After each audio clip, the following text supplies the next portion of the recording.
గజం భూమి 26,000 రూపాయలతో 200 గజాల భూమి కేవలం 55 లక్షలు మాత్రమే. బెంగళూరు హైవేకి 2 నిమిషాల దూరంలో. నమస్తే, వెల్కమ్ టు సుమన్ టీవీ. నేను విష్ణు. ప్రస్తుత పాటు certified financial planar Ram Prasad గారు ఉన్నారు. వారితో మాట్లాడదాం. సార్ నమస్తే. సార్ రామ్ ప్రసాద్ గారు. నమస్తే విష్ణు గారు. సార్ రామ్ ప్రసాద్ గారు, కాసేపు ఈ మ్యూచువల్ ఫండ్స్లో వచ్చే రిటర్న్స్ గురించి మాట్లాడుకున్నాం. మాట్లాడదాం. గత 2-3 సంవత్సరాల నుంచి మ్యూచువల్ ఫండ్ రిటర్న్స్ అనేవి చాలా భారీ ఎత్తున వచ్చాయి. మామూలుగా మ్యూచువల్ ఫండ్ రిటర్న్స్ అంటే 12 నుంచి 15% మాత్రమే సిఏజర్ మాట్లాడుకుంటారు, మాట్లాడుకోవాలి కూడా. ఇప్పుడు ఇక్కడైనా సరే, మనమైనా సరే. కానీ అంతకు మించిన రిటర్న్సే వచ్చాయి. అయితే గత కొంతకాలంగా ప్రపంచవ్యాప్తంగా రకరకాల వార్తలు మార్కెట్ని భయపెడుతున్నాయి. అమెరికాలో సంక్షోభం అంటున్నారు, ఉద్యోగాలు పోతున్నాయంటారు, ఉద్యోగాలు తీసేస్తున్నారు అంటున్నారు. ఇంకొక దేశంలో ఇంకొక యుద్ధం ఏదో అంటున్నారు. అదేవిధంగా గోల్డ్ మార్కెట్కి సంబంధించి రకరకాల ఊహాగానాలు చెప్తున్నారు. సరే, ఇప్పటి వరకు అయితే మంచి రిటర్న్స్ ఇచ్చాయి కదా. వాకి 2 సంవత్సరాల తర్వాత మరి ఇప్పుడు అనుకున్న రిటర్న్స్ ఆ స్థాయిలో కనుక రాకుండా కొంత డౌన్ ట్రెండ్లో కనుక వెళ్తే మరి ఇన్వెస్టర్స్ పరిస్థితి ఏంటంటారు? ఎందుకంటే లాస్ట్ 5 ఇయర్స్లో ఎంత పెద్ద బజ్ క్రియేట్ అయిందో చూసాం. ఇవాళ మ్యూచువల్ ఫండ్స్కి సంబంధించి ఎంత పెద్ద అవేర్నెస్ క్రియేట్ అయిందో మన కళ్ళ ముందు చూస్తున్నాం. నెలకి దాదాపు 23,000 కోట్ల రూపాయల ఎస్ఐపి పెనిట్రేషన్ జరుగుతోంది కదా. ఏవైనా అనుకోని పరిస్థితులు ఎదురయ్యి వచ్చే 2 ఏళ్లలో తలకిందులై తారుమారైతే మ్యూచువల్ ఫండ్ ఇన్వెస్టర్స్ పరిస్థితి ఏంటి? పడితే పండగ చేసుకోవడమే సార్. ఏంటండి? మార్కెట్ పడితే పండగ చేసుకోవడమే. మార్కెట్ పడితే పండగ చేసుకోవడం ఏంటి సార్? ఏం చేయగలుగుతాం మనం? పడితే ఏం చేయలేం కదా. మనం ఆపేది కాదంటారు కదా. ఇప్పుడు ఏమైందంటే మార్కెట్ పడుతుంది అని ఒప్పుకున్న దాకా వదిలేట్టుకెళ్ళారు ఎవరు. ఇప్పుడు మీరు అబ్జర్వ్ చేస్తే గత 4 ఏళ్ళ మన జర్నీలో ఫస్ట్ రష్యా ఉక్రెయిన్ వారు అప్పుడు ఏదో ఒక వీడియో చేసాం మనం. అవునవును. యుద్ధం మొదలైతే ఏంటి అని ఆగా మేఘాల మీద చేసాం ఆ రోజు మనం ఆ వీడియో చేసామా.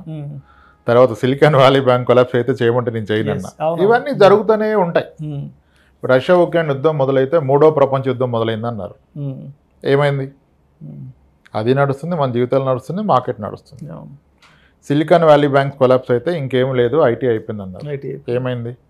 మొన్న యుఎస్లో ఏదో కాస్త అటు ఇటు అయిపోతే ఒక్క రోజులో జపాన్ ఎన్నని అదని ఇదని ఒక 1 వీక్ హంగామా నడుస్తుంది. ఇప్పుడు అంతా అయిపోయింది.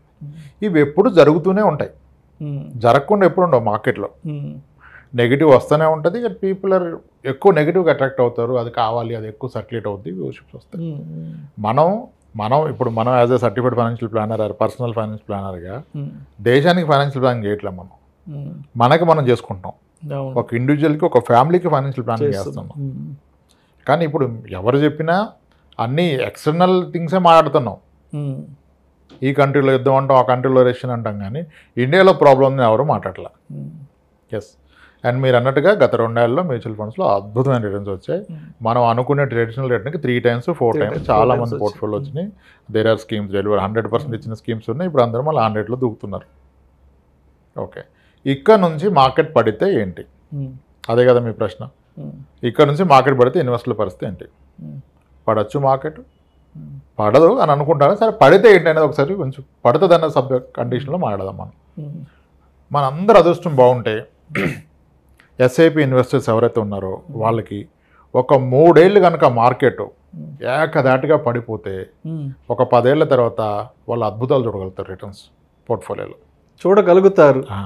3 ఏళ్ల పాటు ఏకదాటిగా మార్కెట్ కిందికి కొడితే, లేదా పైకి పెరగకుండా అక్కడే అటు ఇటుగా ఊగితే ఒక 3 ఏళ్ల పాటు, 1-2 ఏళ్ళు డౌన్ఫాల్ వస్తే ఏం ఉపయోగం ఉండదు. ఒక 3 years ఉండాలి. ఒక 3 years పాటు స్టాక్ మార్కెట్ వాలటైలిటీ ఇక్కడే ఉండాలి, పెరగకూడదు. సెన్సెక్స్ ఇదే లెవెల్లో కనుక ఉంటే ఈ 3 ఏళ్ల పాటు మన ఎస్ఐపి కంటిన్యూ చేస్తే టెక్నికల్గా ఏం జరుగుతుంది? ఇన్ సింపుల్ లాంగ్వేజ్ చెప్తాం. ఈరోజు గ్రామ్ బంగారం 7,000 ఉంది. ఓకే, ఎస్ఐపి అంటే మంత్లీ కొనుక్కోవడమే కదా. లేటెస్ట్ కాసేపు మ్యూచువల్ ఫండ్స్ పక్కన పెట్టి ఒక వ్యక్తి ఎవ్రీ మంత్ గోల్డ్ కొంటున్నాడు. ఇప్పుడు 7,000 ఉంది కదా బంగారం, ఇది పెరగట్లా. 6,6కి వెళ్తుంది, 6,5కి వెళ్తుంది, 6,8కి వస్తుంది, 7కి వస్తుంది, 6,4కి వెళ్తుంది, 6,6, 6,5. 3 ఏళ్ల పాటు బంగారం కొంటే ఇతను కొన్న పర్ గ్రామ్ యావరేజ్ ప్రైస్ ఎంత ఉంటుంది? అప్పుడు ఈయన 6,5 నుంచి 7 మధ్యలో కొంటున్నాడుగా. ఈయన కొన్నది యావరేజ్ ప్రైస్ 6,600, 6,700 ఉంటుంది. కానీ 3 ఏళ్ళు ఆగింది, తర్వాత ర్యాలీ అవుతుందిగా బంగారం అయినా. మళ్ళీ ఒక 7 ఏళ్ళు పోతే బంగారం 14,000 అవుతుంది. అంటే బంగారం 10 ఏళ్ళకి రెట్టింపు అని చెప్తాను, 14,000 అవుతుంది. ఈ 10 ఏళ్ల పాటు ఈయన కొన్న బంగారం ఆ రోజు అమ్మితే ప్రతి గ్రాముకి 14,000 వస్తుంది. కానీ ఎక్కువ లాభం ఎక్కడ వస్తుంది? మొదటగా కొన్న గ్రాముల్లో వస్తుంది. మార్కెట్ డౌన్ ఉంటే you are accumulating more units. నువ్వు కొంటుంది ఇక్కడ యూనిట్స్ అంటే గ్రామ్ బంగారం తక్కువ రేట్లు ఉంటాయి కదా, ఎక్కువ వచ్చేది. మొదటి 3 ఏళ్ళలో ఎక్కువ కూడబెట్టుకునే అవకాశం కనుక నీకు వస్తే, ఎవరైతే ఈరోజు మార్కెట్లో ఎస్ఐపి ఇన్వెస్ట్మెంట్కి వస్తున్నారో వాళ్ళు రాబోయే 10 ఏళ్ల గురించి ఇన్వెస్ట్ చేస్తే, 11 ఏళ్ల గురించి 12-15 ఏళ్ల గురించి ఇన్వెస్ట్ చేస్తే కనుక సీరియస్గా మొదటి 3 ఏళ్ళు మార్కెట్ ఎన్ని అవకతవకలు, ఒడిదుడుకులు, దరిద్రాలన్నీ జరిగితే ఇంకా లక్ష్మీదేవి వారిస్తుంది వాళ్ళని. మొదటి 3 ఏళ్ళు జరిగితే ఎస్ఐపి ఇన్వెస్టర్ అంటే ఇప్పుడు రేపు పెళ్ళి, రేపు చదువుకున్న వాళ్ళు పడితే ఈరోజు వెళ్ళిపోవాలి. ఇంకా సింపుల్. ఇప్పుడు నెక్స్ట్ 1-2 ఇయర్స్లో మ్యారేజ్లో ఎడ్యుకేషన్ ఉంది, మంచి రిటర్న్ వచ్చింది కదా, వెళ్ళిపోండి ఈరోజు. ఎందుకంటే 2 ఏళ్ళలో మార్కెట్ని ప్రెడిక్ట్ చేయలేరు, మీరు పడితే కష్టం. కానీ ఇప్పుడు మొదలెడుతున్న వాళ్ళు జర్నీ 10 ఏళ్ల తర్వాత నువ్వు తీసుకునే దానికి ఇప్పుడు పడితే ఏంటి, పెరిగితే ఏంటి? యాక్చువల్గా పడితే లాభం ఎక్కువ.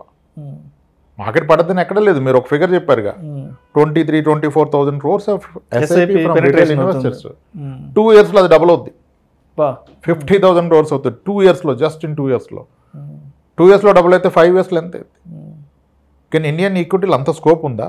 1,00,000 crores per month retail investors పెడితే సేబీ గేట్లు అయితే అలా ఫారెన్ ఇన్వెస్ట్మెంట్ చేయమని, మనం పోయి చేయాలి ఫారెన్ కంట్రీస్లో ఇన్వెస్ట్మెంట్. ఆ కైండ్ ఆఫ్ క్యాష్లో వస్తుంది. అందుకని గ్లోబల్గా ఎంత నెగిటివ్ న్యూస్ వచ్చినా మన వాళ్ళు రాగానే గోల్ పెట్టేస్తున్నారు. కానీ ఇంక ఇది అయిపోయింది, అది అయిపోయింది. ఏమైంది? ఎన్నిసార్లు భయపెట్టేశారు గత 2 ఏళ్ళలో 3 ఏళ్ళలో? ప్రతి ఈవెంట్కి, ఎలక్షన్ ఈవెంట్కి, ఆ రష్యా ఉక్రెయిన్ వారు కొన్నాళ్ళు మర్చిపోతాం, బోరు కొడితే మళ్ళీ బయటకు వస్తుంది. ఎన్నెన్నో చెప్తారు. అది ఇది ఎందుకే? ఆ దేశాలన్నీ ప్రపంచ దేశాలన్నింటికి మనకేం సంబంధం? అసలు కోవిడ్ అప్పుడైతే అసలు ఇంకా ప్రపంచమే లేదు. ఇంకా రేపటి నుంచి మొత్తం కోవిడ్ అప్పుడు లేదు. మానవ జాతి అంతరించిపోతుంది. 3వ ప్రపంచ యుద్ధం వచ్చిపోయింది మనకు ఆల్రెడీ.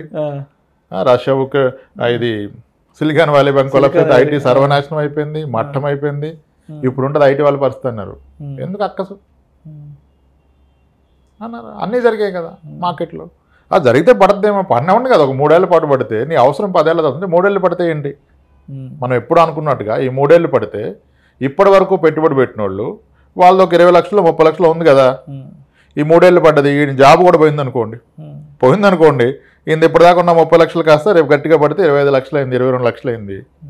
జాబ్ పోయింది, 1 సంవత్సరం జాబ్ రాదు. ఈలోపు 20 లక్షల మీద ఒక 10 లక్షలు లోన్ తీసుకుని నడిపించే 1 year మళ్ళీ మొదలైంది కదా జర్నీ. ఆల్రెడీ పెట్టిన వాళ్ళకి ఒకవేళ మీ గోల్స్ నియర్ ఉంటే yes you should move out of equity. 2-3 ఏళ్ళలో కనుక మీ గోల్ ఉంటే మీరు వెళ్ళిపోండి ఈక్విటీ నుంచి బయటికి. మార్కెట్ రేపు పెరుగుద్దని వెళ్ళిపోండి, రిస్క్ తీసుకోవద్దు. కానీ 10 ఏళ్ళ తర్వాత మీకు అవసరం ఉంటే టెన్షన్ ఏంటి?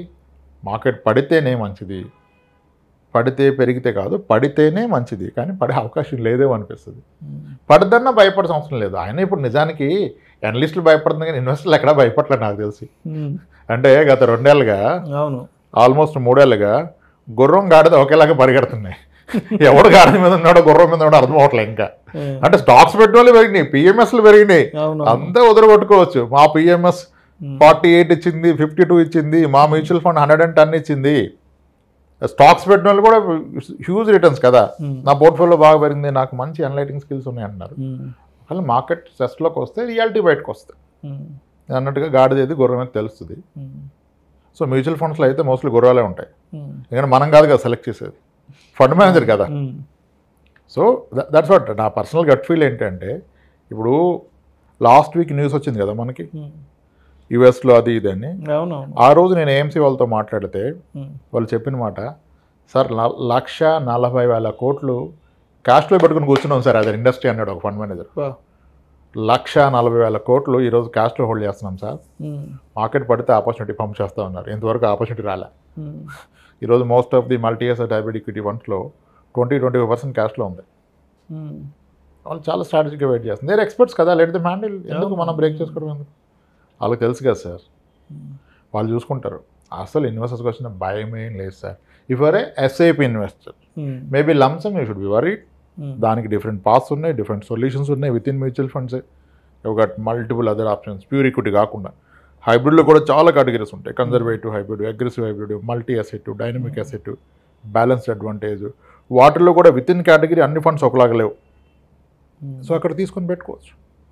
అసెట్ అలొకేషన్ బై డిఫాల్ట్ అయిపోద్ది, మనం ఏం చేయాల్సిన అవసరం లేదు. సో మీరు అన్న క్వశ్చన్కి ఆన్సర్ అయితే మార్కెట్ పడుతుంది, పడినా 2-3 ఏళ్ల పాటు రికవర్ అవ్వకపోయినా అది ఎస్ఐపి ఇన్వెస్టర్ల యొక్క అదృష్టమే అనుకోవాలి. భయపడాల్సింది లేదు, బాధపడాల్సింది లేదు, ప్రెడిక్ట్ చేయడం తప్పే. పడదనో లెట్ ఇట్ హ్యాపెన్, జరగనివ్వండి కదా. సో మొత్తానికి పడినా వచ్చే ఇబ్బంది అయితే ఏం లేదంటారు. పడితే వచ్చే లాభమే ఉంది, పార్టీ చేసుకోవాలంటారు. అయితే పడితే పండగే, పడితే పండగే. ఎవరికి లాంగ్ టర్మ్ ఇన్వెస్ట్ చేస్తూ ఎస్ఐపీలు చేసే వాళ్ళకి ఇప్పటిదాకా పెట్టే వాళ్ళకి పండగట్టు అవుద్ది పాపం కదా. అంటే ఇప్పుడు ఒక పెద్ద వెసులుబాటు ఏంటంటే మ్యూచువల్ ఫండ్స్ ఆర్ లిక్విడ్ కదండి.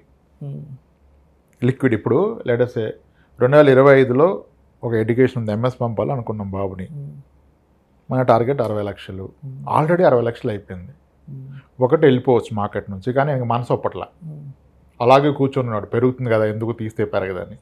అప్పుడు అట్లీస్ట్ ఒక రూల్ పెట్టుకోవాలి, నా టార్గెట్ అచీవ్ అయ్యా, గోల్ దగ్గరలో ఉంది కదా, అట్లీస్ట్ ఈ రోజు ఉన్న కార్పస్ 5% పెడితే నువ్వు కొట్టేసే లిక్విడ్ అయిపోద్ది కదా. పెద్ద లిక్విడిటీ ఇష్యూ అయితే లేదు కదా ఈ రోజు వరకు మ్యూచువల్ ఫండ్లో. నీకు 60 లక్షలు టార్గెట్, నీ దగ్గర 65 లక్షలు ఉంది, 68 ఉంది, 70 ఉంది, ఓకే నడిచేంతకాలం నడిపించు. ఒకరోజు నీకు డౌట్ వచ్చింది, 5% అబౌవ్ మార్కెట్ పడ్డది అనుకోండి, ప్యానిక్ అనిపిస్తే నువ్వు ఆ రోజు రిడెంప్షన్ చేసుకో, లిక్విడిటీ ఉంది కదా. ఏదన్నా స్థలమా పొలం అమ్మలేకపోవడానికి, మ్యూచువల్ ఫండే కదా, అమ్ముకొని. సో అయితే ఈ మధ్య ఏం జరుగుతుందంటే మ్యూచువల్ ఫండ్స్ను కూడా ఒక రకంగా స్పెక్యులేషన్ ట్రేడింగ్ లాగా చేసేస్తున్నారు. అంటే ఏం జరుగుతుందంటే మ్యూచువల్ ఫండ్స్లో కూడా ఇన్వెస్ట్మెంట్ పెట్టడానికి మార్కెట్ అప్ వెళ్ళినప్పుడు ఇన్వెస్ట్ చేద్దామా, లేదంటే డౌన్ ట్రెండ్కి వచ్చినప్పుడు ఇన్వెస్ట్ చేద్దాం అంటూ, అంటే ఇక్కడ వాళ్ళే టైమింగ్ చేసేస్తున్నారు. సో ఇది ఎంతవరకు కరెక్ట్ అంటారు? ఒక ఇన్వెస్ట్మెంట్ చేయడానికి మార్కెట్ అప్ వెళ్తే ఏంటి, డౌన్కి వెళ్తే ఏంటి, దాన్ని టైమింగ్ చేయడం అనేది ఒక ఇన్వెస్టర్ లెవెల్లో కరెక్ట్ అంటారా? అస్సలు కాదు సార్. జనరల్ కాన్ఫిడెన్స్ వాళ్ళు పెరిగిపోయింది, నాలెడ్జ్ ఎక్కువ అయిపోయింది, ఎక్కువ తెలిసేసుకున్నారు నాలెడ్జ్ కూడా. ఏమో అంటే చెప్పేటోళ్ళు కూడా ఇప్పుడు timing the market will never give money sir, it's only the time spend in the market. ఎంతకాలం ఉన్నదనేది నీకు రిటర్న్ ఇస్తుంది, కానీ ఎన్నిసార్లు మార్చావు, ఎప్పుడు పీక్ ఎప్పుడు లో ఇవ్వదు. ఇప్పుడు మళ్ళీ హిస్టారికల్ ఫండ్ ఏం మాట్లాడతాం మనం, నిప్పాన్ ఇండియా గ్రోత్ ఫండ్ 4000 అనేవి అయిపోయింది కదా, 1995 అక్టోబర్ 28 అక్టోబర్లో వచ్చింది, 1995 అక్టోబర్. దాని till date CAGR 23% CAGR. You tell me what are the stocks deliver 23% in the last 28 years? ఉన్నాయా 10 స్టాక్లు ఇండియన్ మార్కెట్లో? అవి ఒకవేళ ఇచ్చిన మధ్యలో అవంత రిస్క్లోకి వెళ్ళిపోయినాయి, ఈ ఫండ్ అయితే అంత రిస్క్లోకి వెళ్ళిపోలేదు. Warren Buffett still date CAGR 20% అండి, మీరు యూ మేడ్ 23%. అసలు కొన్ని స్టాక్స్ అన్లిస్ట్ కూడా అయిపోయింది నాకు తెలిసి.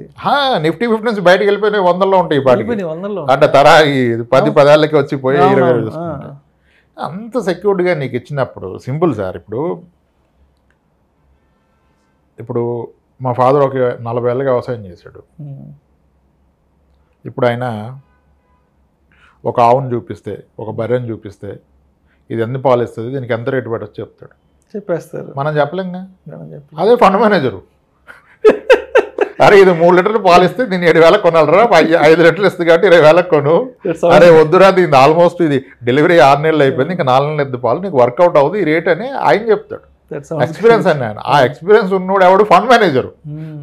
మనకెక్కడుంది ఆ ఎక్స్పీరియన్స్ కదా. నిగనింగ్లు ఆడిపోతుందని ఆవును కొనేస్తారా, గేదెని కొనేస్తారా? నిగనింగ్లు ఆడితే కాదు కదా, దాని వయసు ఎంత, ఎన్ని కాన్పులు అయింది, ఇంకెన్ని అవుతుంది, ఎన్ని పాలు ఇస్తుంది, అది కదా లెక్క. అమ్మోడు నీట్గా మేకప్ చేస్తాడు దాన్ని, 2 రోజులు పాలు పండుకుంటే 3వ రోజు నీకు చూపిస్తాడు. అది చూసి మోసపో. ఎక్స్పీరియన్స్ ఉన్నోడు అది క్యాచ్ చేస్తాడు. అది రిటైలర్స్ వలన అంత ఈజీ కాదు, మన వల్ల అవదు. Fund manager in expert, let him manage, ఆయన చేస్తాడు. ఈ అప్స్ అండ్ డౌన్స్ అన్నీ కూడా మేనేజ్ చేస్తాడు. అది చేస్తేనేగా నిప్పాన్ ఇండియా గ్రోత్ ఫండ్ ఈరోజు 23% మాడుతున్నాం. In regular fund we are talking 23 over the 29 years. అది చిన్న రేట్నా? ఎస్, అంతే, టెన్షనే లేదు sir. If you are a long term investor, పడితే పండగకి ప్రిపేర్ అయిపోండి, లేదా లెట్ ఇట్ గో. ఇంక చేయగలిగింది ఏం లేదు, పర్లేదని బాధపడద్దు, పడితే పండగ చేసుకుందాం. Right sir. Thank you so much Ramprasad గారు. రైట్ అండి విష్ణు గారు. సో మొత్తానికి మ్యూచువల్ ఫండ్స్లో ఇన్వెస్ట్ చేసే వాళ్ళు మార్కెట్ని టైమింగ్ చేయొచ్చా చేయకూడదా, వచ్చే 2 సంవత్సరాలలో మ్యూచువల్ ఫండ్ ఇన్వెస్ట్మెంట్స్ తలక్రిందులైతే తారుమారైతే మరి ఇన్వెస్టర్స్ దాన్ని ఏ విధంగా క్యాష్ చేసుకోవాలి, లేదంటే దాన్ని ఏ విధంగా తీసుకోవాలి అనే దాని గురించి చాలా చక్కగా మీ స్టైల్లో మన ఆడియన్స్కి మరొక్కసారి ఒక మంచి ఇన్ఫర్మేషన్ కన్వే చేశారు. Thank you so much sir. Right.